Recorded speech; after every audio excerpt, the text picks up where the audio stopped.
So this is the third call, tying it all together, expressing your gifts through heart-centered leadership. And as a reminder, the goal of this all, because there is a goal here, and it's just to help make your marketing or outreach, doing it in a way that feels more natural and in a way that actually can be part of their growth, part of their awakening.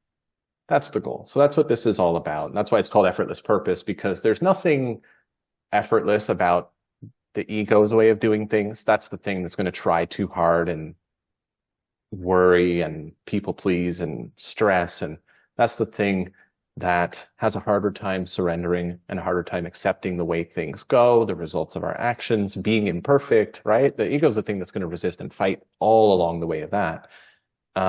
So the purpose journey might bring a lot of challenge. So in that sense, it's not effortless. The effortless part is how can you flow with the challenge and express in an authentic way from that place, and then sort of like turn the whole thing on its head where, oh, this is pretty clear. If I don't know what's going on in my life right now, I'm not supposed to know what's going on in my life right now. Great.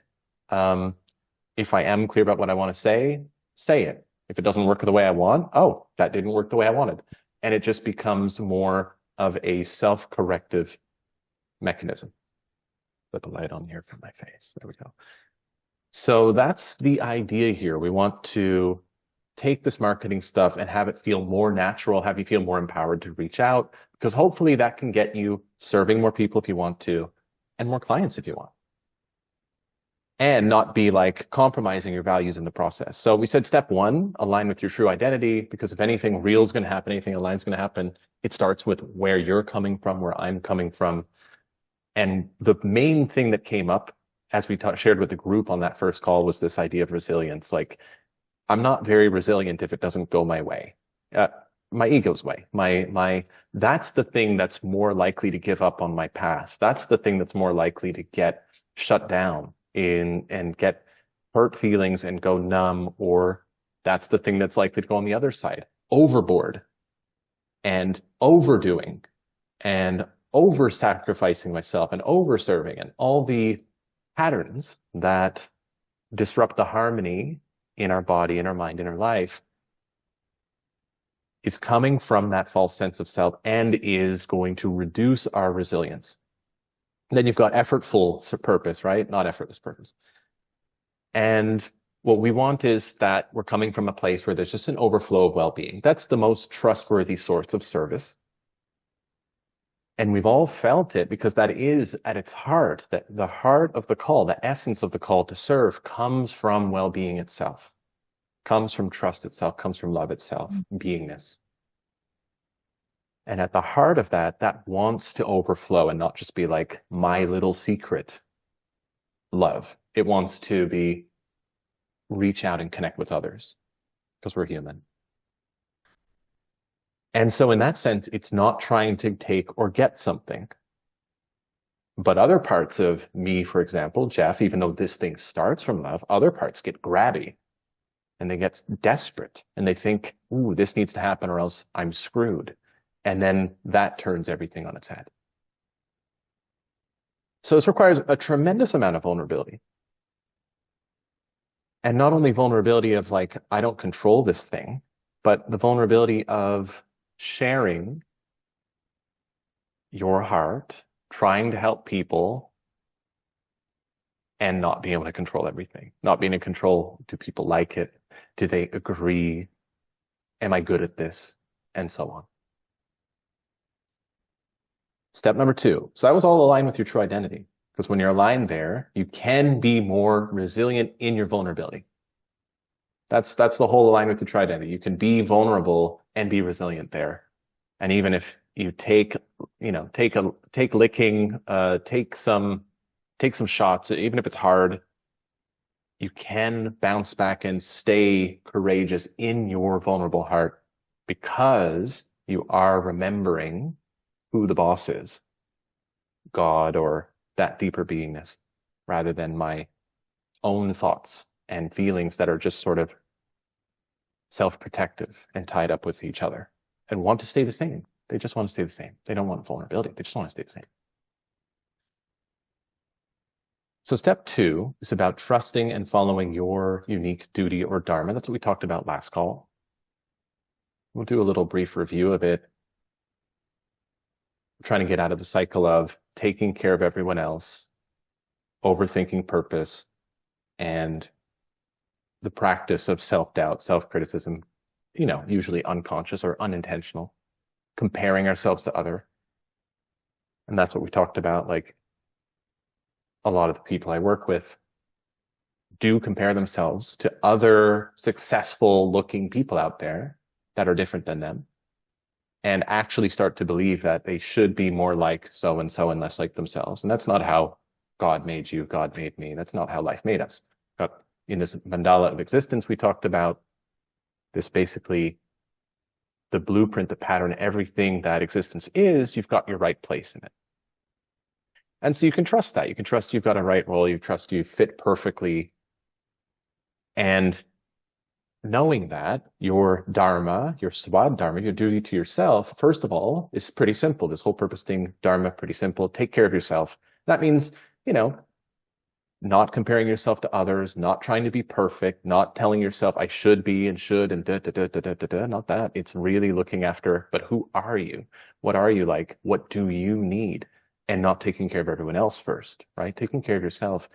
Once you've done that, or once you have that, well, I'll say in addition to it, it's not just once you've done it.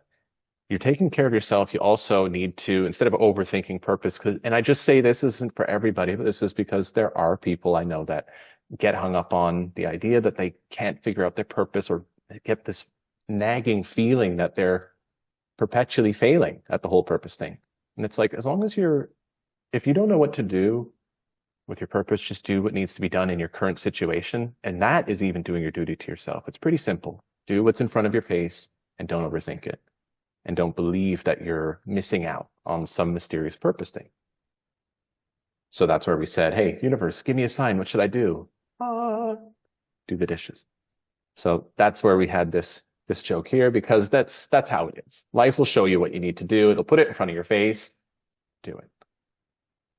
And then the third one is trust in the gifts you have and practice serving the whole. So again, if you don't know what that is, and everyone that's here, I've talked to in the past seem to know, but there are people maybe watching right now that don't know. That's fine. If you don't know, then just focus on the first two.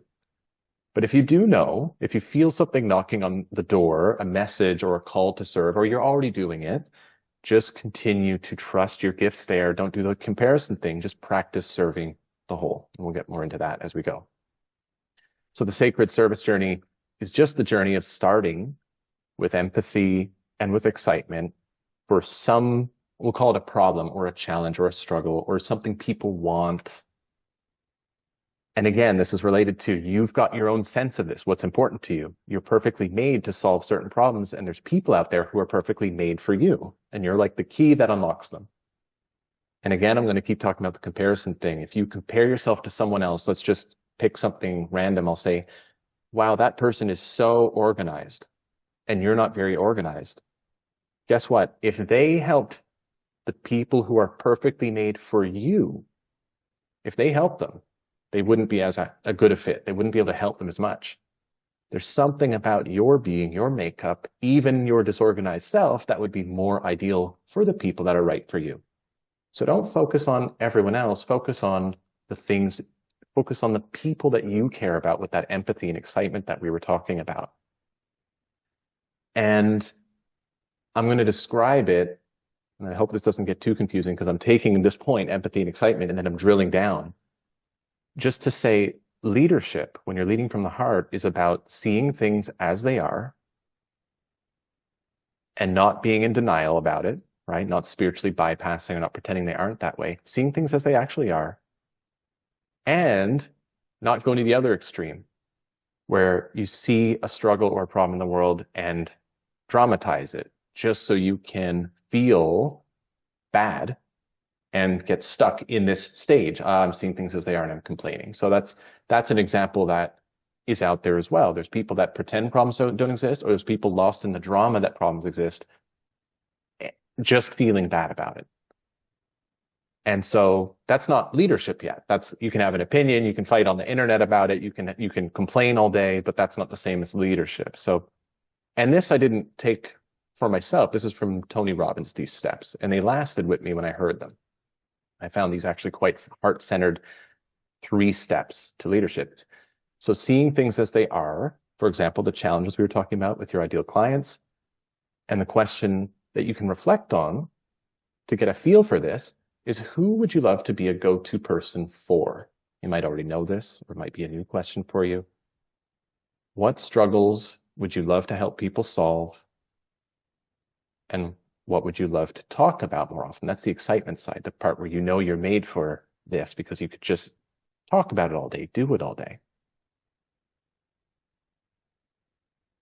And then the next thing to do is not just see it as it is, but have a vision for the future. See things better than they are for your ideal clients, for example. So if it's a client that's struggling with confidence, and that's what I care about, I can feel it, and I'm concerned about it, and I'm excited to talk about confidence, and I want to talk about this new modality or technique I learned, then start seeing in your mind's eye this vision of the solution. That's step 2 of leadership. And just ask yourself, how can I help people get where they want to go? And then step 3 is to make it the way you see it. Okay, now we're returning to what we were looking at before. You make it the way you see it. You've started with this empathy and this excitement. Once you've locked that in, step 2 is you show up generously and genuinely. So you can do something about it. So you're not stuck in just looking at the problem, but you can show up and help in one way or another. And it's never been easier to do this because these barriers we used to have, for the most part, have been removed. Talked about this a bit on the first call. If you have a phone, you can record high-def video and access a whole bunch of stuff basically for free if you have an internet connection, and broadcast around the world on platforms like YouTube, Facebook, Instagram, TikTok, and so on. So it's never been easier to help someone. Step 3, give them opportunities to go deeper. So if you're helping people, you can, if you want, you can help people for free. You can stop here and just say, hey, I've built up an empire of wealth, or I have a full-time job that I really like. It's really up to you. And I just like serving people. Great. If you want to help people go deeper, because the help you're able to give is really sort of like you can give a certain amount for free, but then in order to afford it, in order to pay your bills, in order to have the lifestyle you want, you actually need to charge money for your services. That's where step 3 is like, okay, then you give people an opportunity to go deeper with you. So that was all this step 2 thing. We're just doing review still. That was step 2. This is what we covered on the last call, Dharma, following your unique duty. And step 3, to extending your spiritual path into service and into marketing, is to find a fun and aligned way to practice reaching out and making yourself available. I say fun and aligned. Some people, that's natural. Like, yay, reaching out. I love the marketing. This is fun. I want to do this. I'm up for the challenge. And some people are like, fun? You think this is fun? Aligned? Yeah, I don't think so. So,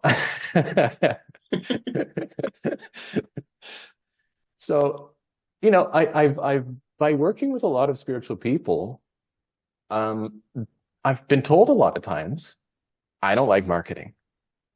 I don't like marketing. It's inauthentic. It's fake. It's manipulative. Blech. Right? This is a thing. And those same people also tell me, some of them, but doing nothing about it isn't exactly working for me either. So they're stuck in this place that I just call no man's land. What can you do? Right? I'm going to inauthentically promote myself. I don't want that. Okay, then I'm going to inauthentically hide myself. Oh shit, I don't want that. So you're kind of screwed just in the middle. What can you do? So no man's land, we don't want to be there. If you're stuck there, here's the way out. You take that first statement, marketing's inauthentic, it's fake, it's manipulative, and you just ask yourself, is it true? Like, is that really true? Don't worry, I'm here to help. Because I have an answer. What is marketing? Marketing is all about activities that help you create, communicate, deliver, and exchange offerings that have value for customers. That's what marketing is, according to American Marketing Association. So we'll take this step by step because that doesn't feel like the marketing I'm complaining about. So what's going on here? Okay. Is creating something valuable a bad thing? No, probably not. Is communicating something valuable a bad thing? No, I'm not finding a problem yet. What about delivering or exchanging something valuable? No, it's pretty good. I know I want to deliver it. I know I like to create a useful experience for people, a retreat, a coaching program, whatever. I love creating. That's fun. Do I like communicating it? Maybe it's challenging. Maybe I like it. Delivering it, that's the part people love. Like, oh, I don't want to do the marketing thing. Just get people into my program. Then I'll be happy, right? That's a lot of people. That's all marketing. So if marketing isn't fake, inauthentic, and manipulative, right? If it's about value and communicating and creating and delivering, why do I feel like marketing's like this? And it's because I see so many people using it that way. I think that's just the simplest answer. There's a lot of people out there using it that way. You being fake, being inauthentic, being manipulative. Good news, you're not one of those people. So you don't have to do it that way. And they just have different values, different priorities, different beliefs, different fears, different desires than you. And the marketing is like an amplifier. It just makes it stand out. So that's what makes it unappealing to you. Let's use an example. If I value my profit and survival over your empowerment, if that's my values, I'm just like, ooh, I want to profit. I need to survive. That's first, and maybe second, maybe 10th, somewhere down the list is you in a state of empowerment, you in a state of well-being. Then I can justify triggering you to feel like something's missing or lacking so that you're going to get desperate and try to get what I have to offer. Just makes sense. And then that's going to become like my marketing looks like. It becomes this vehicle for me to trigger you into a state that makes you want to grab something from me, just so I can grab something from you. That's all marketing is going to be.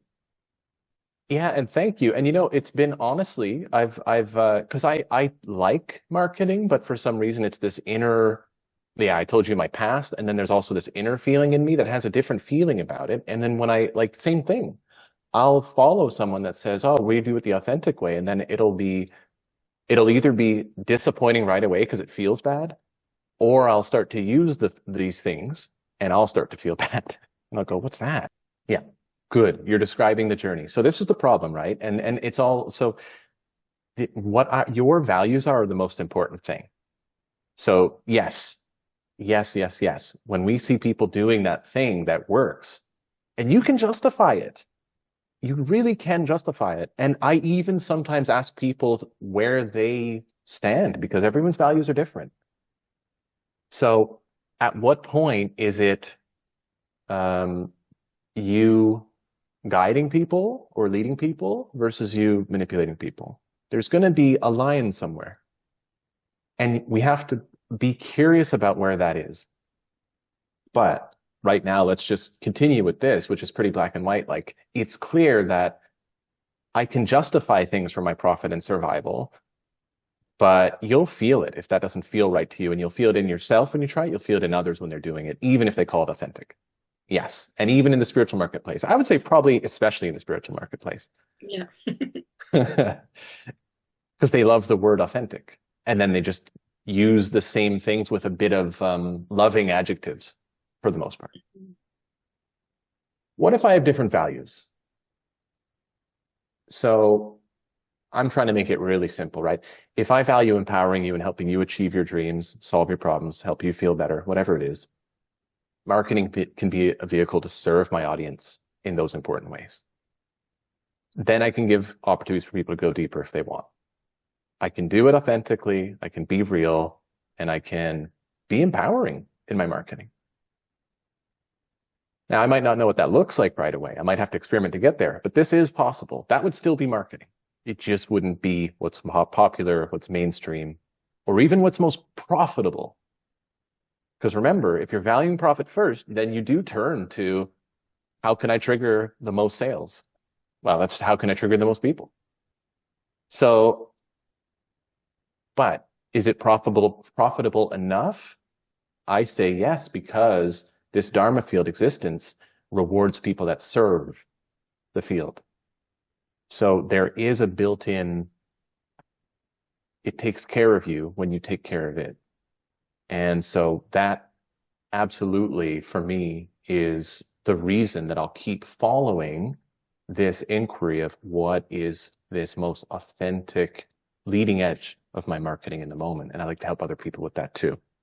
I've created a bit of an outline of some of the things that you can experiment with and try on, some of my recommendations. Because for me, it really is the spiritual thing about coming from fullness or coming from lack. So fullness would be in marketing, being yourself.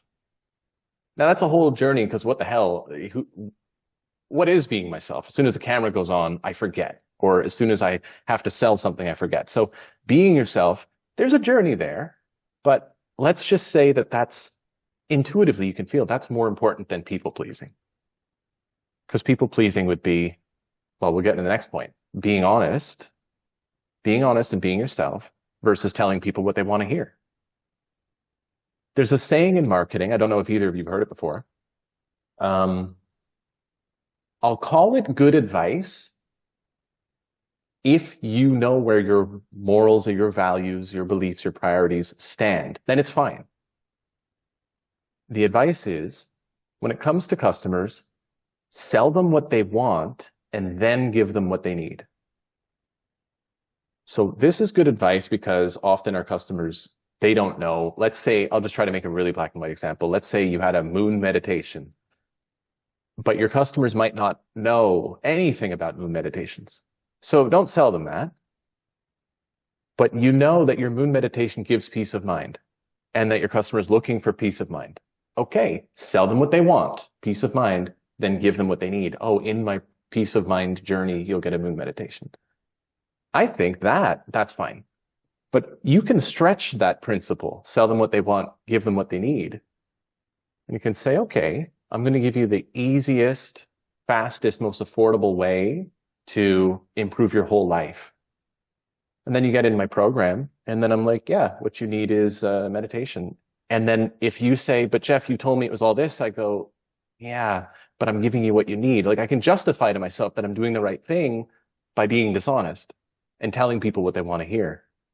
And it can go, it can go way off the rails. And I do see it a lot where on the outside of the box, it's really shiny and it looks really good. And then when you get inside and what people are actually delivering can sometimes just be disappointing compared to what you thought you were buying. The claims on the outside are so extreme, and then on the inside is a person's just what they want to do. So there really needs to be this honesty instead of only telling people what they want to hear. It's a really important point. And a lot of marketing is about, okay, how can I please the most people, be the most popular? How can I tell people what they want to hear? This is going to make them buy. And then I can grab all the dollars, or euros, or wherever you are in the world. It's just one comment, Geoff. Yes. Because today I bought a microphone, and the first meditation I'm recording will be my moon meditation. Oh my God, I'm just picking that out of the field. So cool. I've never used that example before. No. I was like, what? Wow, that's cool. You're meant to be here. Yeah. Beautiful. I love it. I love it. Yes. Yeah. Being yourself, being honest with this moon meditation. Perfect example. Third thing, this is the spirit you come from, is how can I help people? What's the thing? And I'll just say, I'm not saying I'm above this stuff. I'm saying it's a practice to be above this stuff. Or if you feel bad marketing, this is why. It's because you'll end up on the category on the right when a part of you really exists on the left. So how can I get people to like me and buy? This is one I struggle with. So what I mean by that is I always start off on the left. How can I help people? And then after I've put something out into the world, something in me starts to move the goalpost to, are they liking, are they buying? And I'm like, wait, so I have to consciously bring it back because there's something that is grabby that wants to focus there. So that is a priority, to keep coming from fullness instead of from lack. And by the way, when I'm in lack, I'm going to attract the wrong people. If stay in that energy and operate from there, how can I get them to like me and buy? And I start doing my tap dance or whatever, I'm going to get people that aren't really lined up with me and that are energy drainers. Why?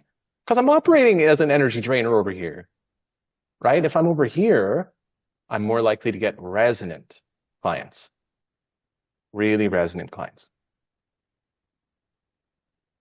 Next one is giving versus grabbing. That's just generally, what can I give instead of what can I get? And again, that's what I was saying. I really, myself and some of the customers I work with for sure, will create from one energy, and then they'll be in there. I just feel like it's a natural part of the process. It's okay. It's nothing even to be ashamed of, but it's something to consciously grab a hold of and just realize, oh yeah, it's starting to shift into that grabbing mode. Let's come back home inside of myself first before worrying about anything else in my marketing or my business. Absolutely. Everything around us is going to reinforce the grabbing. Everything around us is going to reinforce the grabbing. And when it's security needs, I have a special compassion for, because I've been dealing with that for years. And it just feels like you said, it's so deep rooted. And it's good for your growth to work with, but it's hard to work with. Mm. This is the part where I find it exquisite, like spiritual fuel, because there is, of course, something in us that is stronger than that. So this practice, like bringing that strength into marketing, is this really odd mix compared to what marketing usually looks like. And like you said, also, even what spiritual marketing looks like.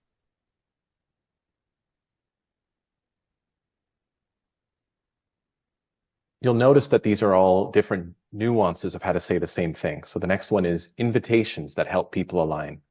So there's nothing wrong with inviting people. There's nothing wrong with having a sales process. There's nothing wrong with understanding marketing and psychology of people. It's even good because we get so much information into our lives every day, from our devices, from things going on in our life, from just everything. And it's increasing, right? People, at least that's what they say. There's people that say, okay, we used to take in less data. Now we take in more data, so much. And it's more crucial than ever for our attention span to have shortcuts to know what to focus on. And this is all subconscious. These are all things that happen automatically. And so subconsciously over time, we've evolved these different ways of screening out information and telling us what information we should focus on and how to basically save our brain power and ignore most of the other stuff. Marketers know those things. Marketers know those principles of influence. They know how to sort of like hack your mind and say, oh, look, everyone likes this. Lots of social proof, lots of testimonials. And then that they know that that's going to make me more likely to pay attention and more likely to buy. For example, that's one. And there's a bunch. There's nothing wrong with knowing that.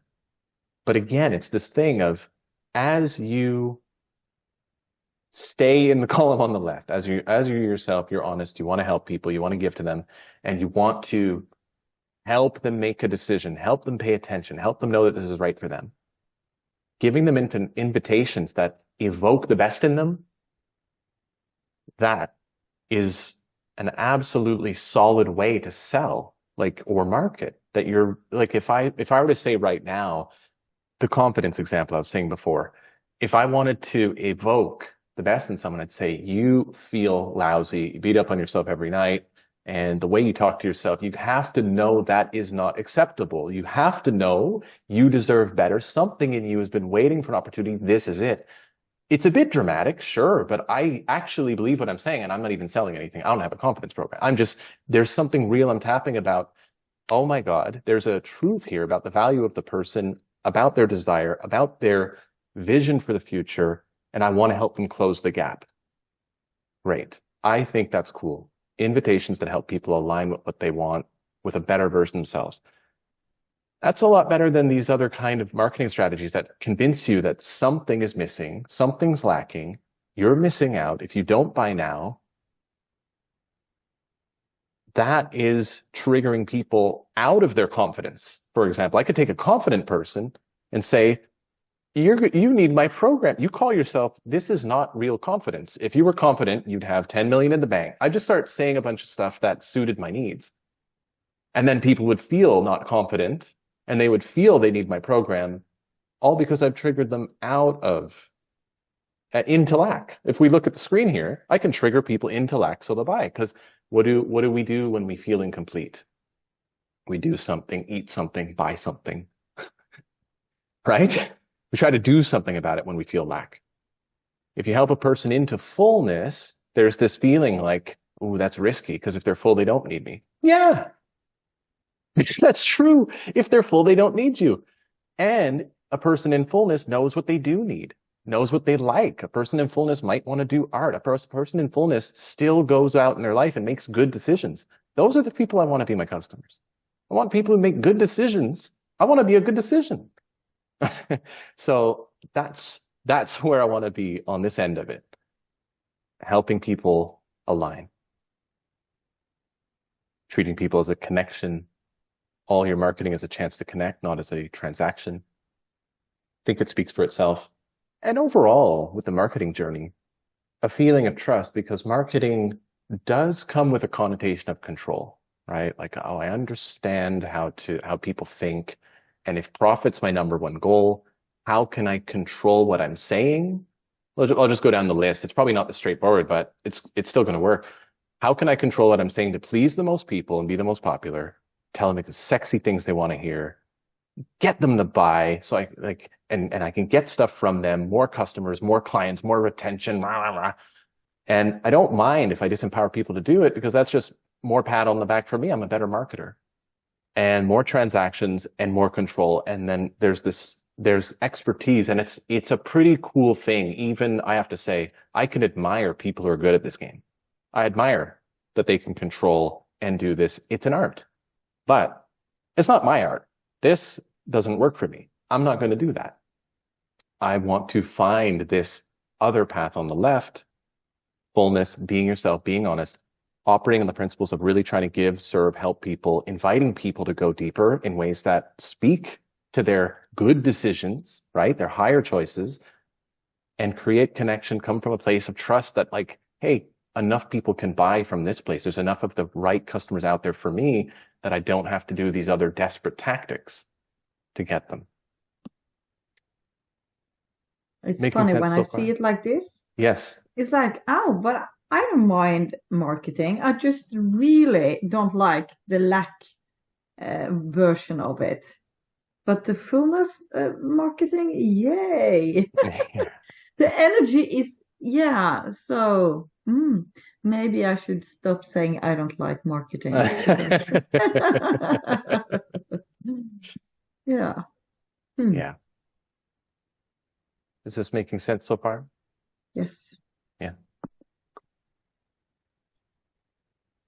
So that's heart-centered leadership as well. Start with empathy, excitement, show up generously, give them opportunities to go deeper. And that's also heart-centered marketing. They're the same thing. Leadership, marketing doesn't mean every leader has to market, but you can express your leadership in the form of marketing because it just doesn't have to include all that crappy lack stuff. Then you're really leading. This on the left, that's a leader. So that's what this journey's been about. Effortless purpose, expressing your spiritual awakening and service, aligning with your true identity, trusting and following your unique purpose, your unique duty, your unique Dharma, whatever way that appears in your life right now, however clear, however vague. And then finding a fun and aligned way to practice this art of reaching out and making yourself available in, like I say, an aligned way, in a way that lines up with your values, in this other way we're talking about.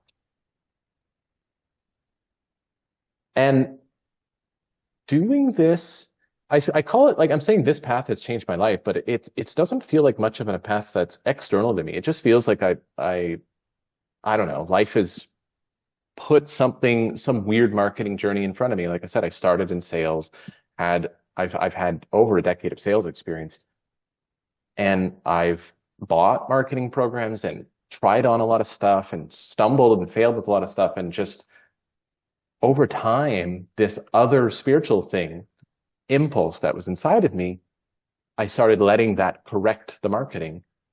And as I go, it continues to demonstrate in my life, hey, this spiritual stuff, this authentic expression can operate here too in the marketing. It's just no one's talking about it. It's just no one believes in it. It's just everyone's busy grabbing stuff and saying, well, that didn't profit as much as this, therefore no one's going to do it. Hey, if my value isn't profit first, my value, still profit, but not first, this can work. There is a path here. And it lets me serve people in a better way. I don't have really toxic customers or interactions like that. Like it just works better. For free or through paid offerings, doesn't matter. Either way, the outreach can look the same. And like I was saying, it just keeps me in integrity, because whenever something feels off, I go back in, and whether it's an hour, a day, a month, whatever it takes, I start realizing where I went a little off path, where I'm being a little untrue, or I'm being a little grabby, and where love is like, hey, you're not that desperate. You don't need to act like that. I'll take care of you. Let's do this instead. Say this instead. Do this instead. So that's why I made this. I just wanted to share, a fun way for you to show up in the world and serve and attract the clients you're meant to help. Because I see this idea about marketing really stops people, and they end up in that no man's land. And it's like, yeah, it's not so complicated. Marketing, the part that's hardest is we need to experiment. We need a safe place to play and have fun, or you play and have fun yourself. That's okay too. I like both. I like it better with people. That's why I started working with people in the experiment. And I made this so I could share with people the next opportunity to work with me to go through these exact steps. So for any of you here that want to serve others by expressing your insights, expressing your gifts, attracting clients to your offerings without feeling that bad marketing stuff, inauthentic, manipulative, whatever, I'd like to go over how we can work together to clearly and confidently express your spiritual gifts. If it feels right for you, then I'd love you to join. If it's not right for you, please don't join. And then it's a win-win for everybody. But I do think you're going to like seeing some of the support and stuff that I threw in to help you on your journey. So Master Your Message is a 4-month journey to clarify and share your authentic message to attract aligned clients. And in the program, I just guide you step by step to craft your message, to attract clients that resonate with your purpose, and to build a business that aligns with your spiritual path. It's going to help you clarify your message, attract ideal clients, confidently express your gifts, and receive community guidance and support. That's what this program is for. It's to do this, to work on these things together. It's for coaches, healers, therapists, practitioners, body workers, anyone that's ready to attract aligned clients through authentic self-expression. So through really expressing yourself authentically, this other way we were showing. It's for retreat and workshop facilitators. Maybe you want to increase your visibility and fill your events with ideal participants. And it's for leaders who feel called to share their unique message to serve and inspire their audience. So even if you don't have anything to sell, but you're someone that wants to reach out and connect with your message with others, this is also a place you can do that. We've got 14 weekly live group training calls in the program where we do things like visualization, some of the things we've experienced here as well, meditations, shadow work, copywriting, presentation skills, sales training. And I always find out what people in the group need, because different practitioners join every time. And depending on where they're at and what they need, we can move there as a group and do something with the call and with our time together. There's an online portal, and that's where you get the step-by-step video lessons, the cheat sheets, the worksheets, and I made it really sort of easy, practical, easy to follow stuff. And you get that for lifetime access. And that's a thing I'm always adding to as well. This is a peek inside. There's modules on the right-hand side. When you go into a module, you get your individual videos there, like grab your perfect client's attention, or create a signature offer. People wanted to do that, so I added that in the program last time. People like the videos. Thank you. I'm loving your videos. You make me feel empowered and in the exact right place. You explain amazing things so clear and concise. I'm having a great time. Enjoy your Sunday. That's Tinica. She's a really great participant in the program. And I really liked working with her, but I'm such a dork in these videos. I do things backwards, actually. Let me tell you another thing that's in that marketing left and right column. I learned by buying a program that had major hype on the outside. The guy was actually some kind of a Hollywood movie producer and stuff, and then he made a program about making video. And so you can imagine the level of storytelling and drama and the production value of his launch campaign. And then when I bought the program on the inside, when they were delivering the content, it was like pretty dull. And I remember he had a bonus, and it was called How to Make an Info Product. And when I went into the bonus, he said, yeah, when you do the marketing on the outside, you have to have really good microphone, really good camera, really good visuals, because you got to get people excited to buy. But on the inside, then they're in student mode, and then they're more forgiving, and you just have like a worse microphone. Don't show yourself on the screen. And I thought, oh, I guess that's interesting to know, but I haven't been able like we're talking about if I follow my real impulse, I can't do that. I'm sort of the opposite. I'll disappear for months. People won't see me marketing. And on the inside of the program, I've got all these videos, all these visuals. I'm pouring my heart into it. So it's like, that's the thing about the behind the scenes videos here that she's commenting on is I put so much work and I try to make people laugh and I try to make it light and I try to make it fun. So I liked getting back the love here. I put quiz questions, integration questions, because I find it's just really important to, after you watch a video, you can punch in the software I'm using, in the portal, your answers to the questions, and then the answers are saved there for you, and I can see them. And that's really cool because let's say you've got some clarity about a product you want to make or a shadow range you want to embody, I can see it. So then when we're working together on a group call or one-on-one, I'm more clued in and I can help.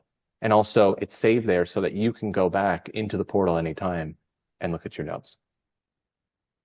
We have video assignments, so practicing things with video if you like that kind of thing. And we do that in the Facebook group. So you download a cheat sheet down here, a formula, and you post it up in the group. The Facebook group, you get a year of access. And in the Facebook group, you can just put anything you're working on in there. If you're working on a website, you say, hey, this is what I've created so far. Do you have any feedback for me?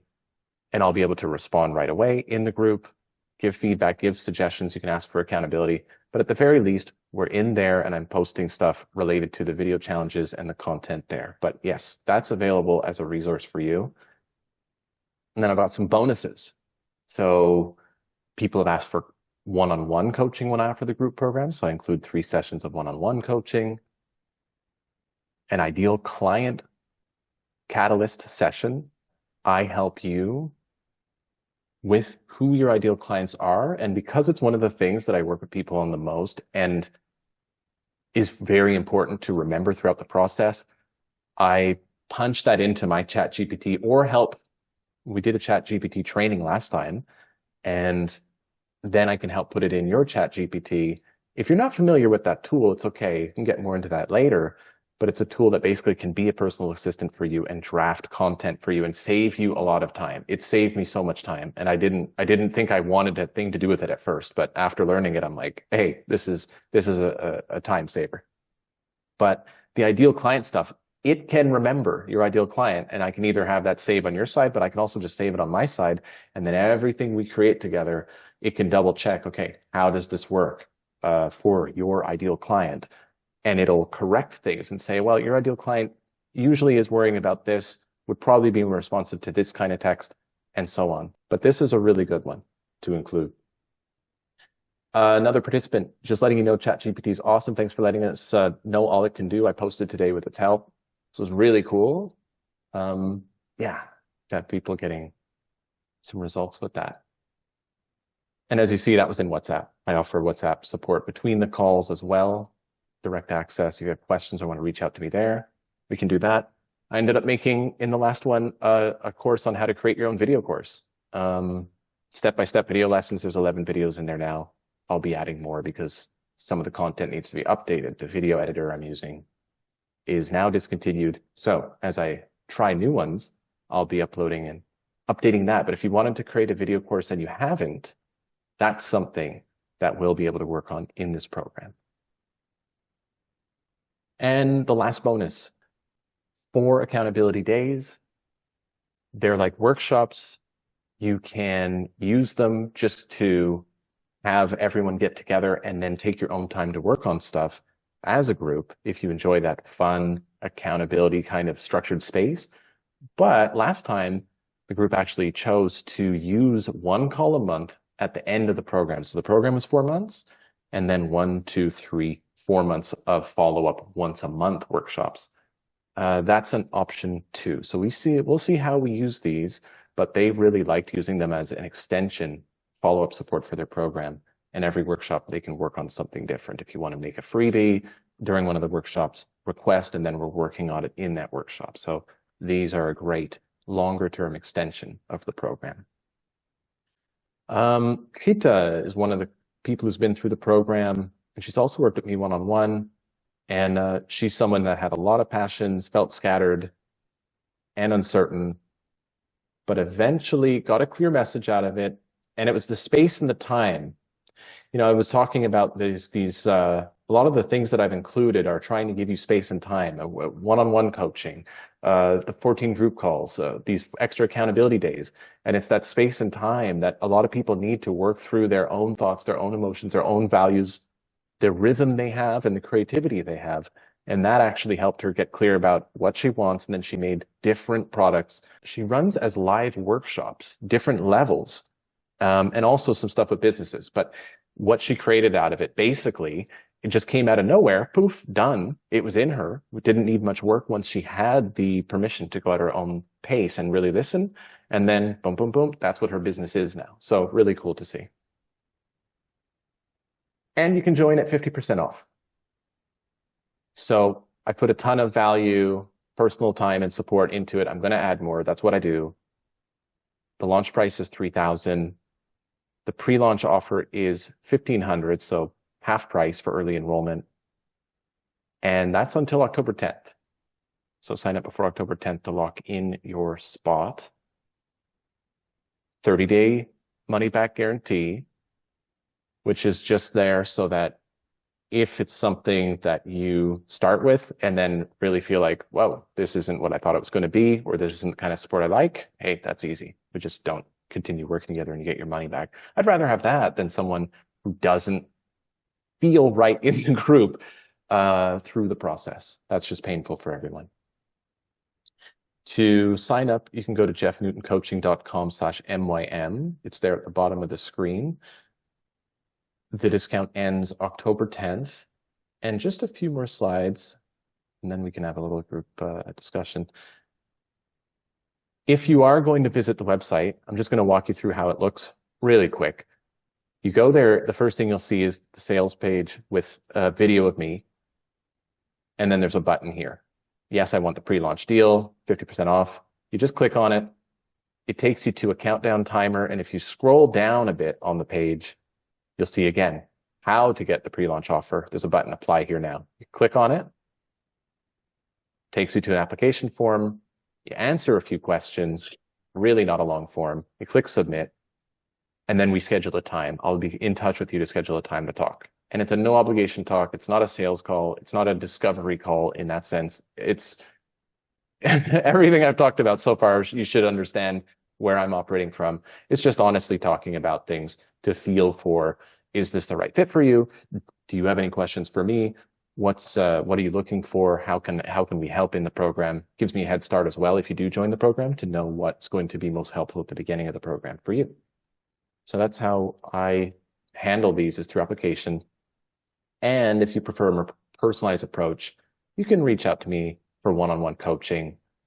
And as a bonus, during this pre-launch window, I'll give access to the Master Your Message online stuff. Because some people, they like the group stuff, but they really want the one-on-one support. They don't want so much of the group process or necessarily experimenting with different ranges or different archetypes or embodying different things and trying to make videos and stuff. They really have a specific thing they want to work on. Like, I want help with my emails, or I'm trying to create this program. Can you help me with it?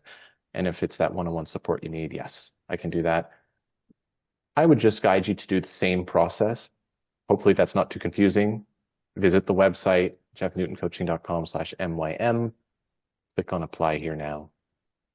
Fill out the application, and that's it. So that's the opportunity I wanted to present. There's another way to market, and I want to support you. So if you have questions about how you can use this information, right? This idea that there's this other way of marketing yourself, how can you do it? Or if you have specific questions, let me know. So I'm just going to stop sharing the screen for a moment. Good. I want to echo that. Like when I hear you say that, I'm like, yeah, I've seen it before, the shutdown, even when I'm working with people, like I'm having to find their pace. So I might just ask, is it more like this or that? And then the shutdown starts. And then I'm like, I know 100% that the answer's in them. So you're on to something. That's why there's a shutdown, because you're on to something. There is another way. It lives in you. And that's what's feeling relieved right now. Like that does know what it's doing. So yeah, finding a way to honor that and explore that with even just like you said, the pointers here of that are relaxing your body, all good signs. Yes, 100% good. Good. I couldn't have said it better myself. And those are two like beautiful ingredients. Space. And I didn't mention it, but that's one of the things that when I get together with people in their marketing. So again, like I'm saying these as clues for you to follow. For anyone watching the replay, space is your friend, because if you can sit with a marketing question, if I were to call it that, a service question, a what am I trying to say question, and you can bring stillness and not have all the answers, because that's what's going to start to show up first, right? All the right answers, all the reasonable answers. Oh, it's a market. And this is the reasonable thing. Reasonable thing is usually like not it, actually. So just really listening. And from the stillness, sometimes nothing shows up. That's great. That's the trust element. And you can enjoy that. And sometimes, everything we're doing now, born of extraordinary stillness, like a season in my life where just I'm not like Birta said, not manufacturing answers for myself. And then something starts to knock on the door. Yeah, the Completely overflow. different. Yes. Mm. Yes. How to move with that. Yeah. And how to put that into words. That's something that sometimes people need support with. Some people are, I've noticed, really good at it. Some people are okay, and some people, it stays a feeling, and they need someone to talk to when they're in that feeling. And somehow that makes it more clear. So, just another piece of advice for anyone that wants to continue doing this. It's following what Birta's talking about, following this flow that has its own movement, and then being able to share that with others if you're not quite sure what that has to say. Can be part of the process too. Yes. Yeah. Good. Both of you are speaking exactly the spirit of this, and that's what I was going to say earlier is these things born out of stillness or born out of fun get just hijacked by this other, like, oh, stillness. Yeah. How about forcing things? And like, how about overthinking? And it's so interesting. It starts with fun and it gets dreadfully serious. I'm the exact same. And I go, how did that happen? And it can happen in 10 seconds. Yes. And it feels so real that it's like, it's an improvement that I can notice that I got serious. Because before it was just, I was serious and that was it. And that could be for days, weeks, that could just ruin the project. Like, oh, I thought I was doing this, but that's not working. No, I thought I was doing this and then I got serious and I never bounced back. So yeah, fun. and remembering that this is a self-correcting thing and we can like, take your hands off the wheel for a moment. And again, that's that different approach, right? Marketing, it has all those connotations of control and being clever and hands-on and smarter than the person who's on the other side. And I'm serving the person on the other side, and let go. Service knows how to serve. The heart of service knows how to serve. It knows how to bridge the gap. My pleasure.